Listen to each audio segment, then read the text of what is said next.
Bonjour Benjamin Letaoui. Bonjour Lorraine. Alors vous êtes directeur général associé de Delta Plus Consulting. C'est bien ça. Est-ce que vous pouvez en préambule nous présenter la société et puis ses activités au quotidien? Alors, en quelques mots, Delta Plus Consulting, c'est donc un cabinet de conseil en supply chain et en logistique. Cabinet fondé par Anthony Saucé, donc ancien directeur logistique et supply chain Europe de Raja. Donc ce cabinet, sa vocation première, c'est d'amener une vraie expertise opérationnelle à des missions et à des études toujours plus stratégiques. Et ça se traduit comment aujourd'hui? Par un recrutement d'anciens profils venant du terrain, qui ont rencontré au cours de leur carrière et de leur expérience des projets que nous sommes amenés à dimensionner et à solutionner au niveau des études pour pouvoir proposer à nos clients une offre vraiment, un accompagnement end-to-end des études, schéma directeur, jusqu'à la mise en œuvre. Alors en termes d'expertise métier, de valeur ajoutée, d'éléments de différenciation, quelles sont un peu les spécificités du cabinet par rapport à d'autres peut-être? Alors, on en a plusieurs. On a cette chance déjà d'avoir une équipe bien fournie. La première, c'est l'intralogistique. Donc tout ce qui va être dimensionnement d'entrepôt avec des solutions process manuelles, mécanisées, automatisées et maintenant, on dit aujourd'hui robotisées, pardon. La deuxième, ça va être le digital. Donc tout ce qui va être amener des solutions solutions logicielles dans les organisations supply chain. Et la dernière vraiment très précise, c'est le transport, voilà, également. Et puis je dirais qu'on pourrait chapeauter tout ça à travers une expérience vraiment d'études schéma directeur, réseau de distribution, aider nos clients à traduire leur vision business en organisation supply chain. Bon. Au quotidien, vous rencontrez des acteurs de la supply chain, de la logistique, du transport.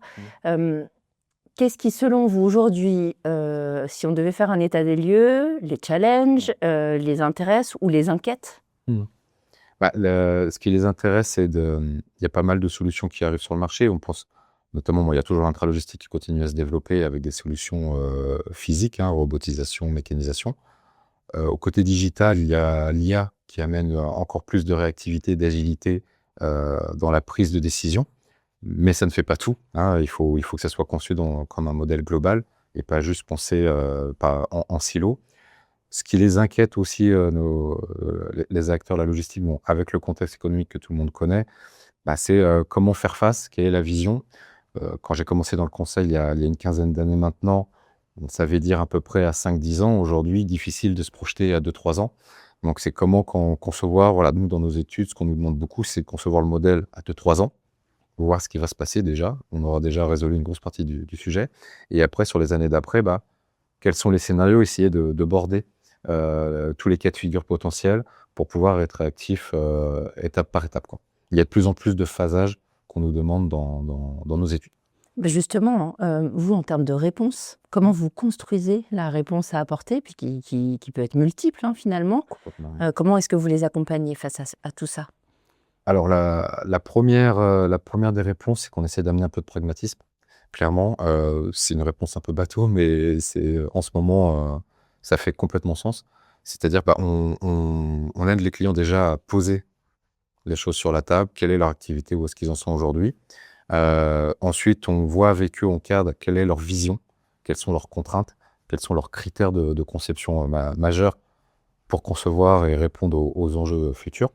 Et une fois qu'on a fait ça, on essaie de regarder des solutions, concevoir des choses qui restent réalistes, pragmatiques. Je vais beaucoup utiliser ce mot, mais c'est normal. On parle de moins en moins, nous, dans nos projets supply chain, mais de projets plutôt value chain, c'est-à-dire traiter l'ensemble de la chaîne de valeur pour nos clients. On s'adresse aussi bien à des directeurs aujourd'hui supply chain, mais un projet, je veux dire, peut-être de déménagement ou d'extension d'entrepôt, on se rend compte que ça peut impacter tout ce qui est RH, la finance, l'immobilier, toutes ces choses-là. Donc on essaie d'adresser avec nos clients leurs projets dans un ensemble, plutôt que de se concentrer uniquement sur le métier de départ. On parle du développement de vos clients, de leur croissance. Si on s'intéresse plus particulièrement à votre cabinet, Delta Plus Consulting, quelles sont les ambitions pour les années à venir? Elles sont nombreuses, continuer notre développement forcément, garder notre ADN qui est de manier aussi bien l'expertise conseil stratégique que l'expérience opérationnelle. Donc toujours manier les deux avec agilité. continuer notre développement, continuer de grossir. Nous sommes aujourd'hui une dizaine de consultants. On aimerait, voilà, dans les années à venir, arriver au niveau de la vingtaine. Donc, on ne peut que souhaiter cette croissance-là. Le contexte n'est pas simple pour les cabinets de conseil aussi également, hein, on va pas se mentir. Les projets, voilà, restent de plus en plus complexes et nous sommes de plus en plus nombreux. Maintenant, je suis plutôt confiant en l'avenir de par notre ADN et notre histoire. Merci Benjamin. Merci beaucoup, Lorraine.